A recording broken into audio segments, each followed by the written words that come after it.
C. Joseph Vijay எனும் நான்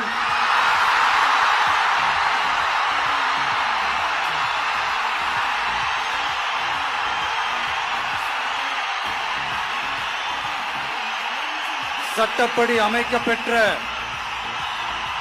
இந்திய அரசியல் அமைப்பின்பால் உண்மையான நம்பிக்கையும் மாறா பற்றும் கொண்டிருப்பேன் என்றும்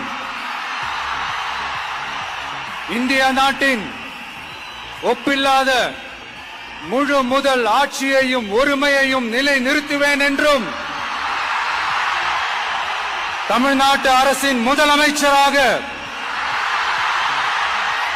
உண்மையாகவும் உளச்சான்றின்படியும் என் கடமைகளை நிறைவேற்றுவேன் என்றும்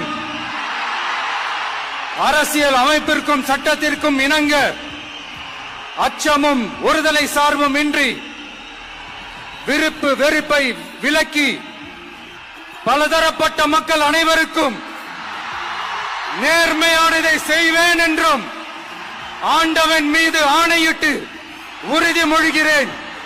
சி. ஜோசப் விஜய் எனும் நான்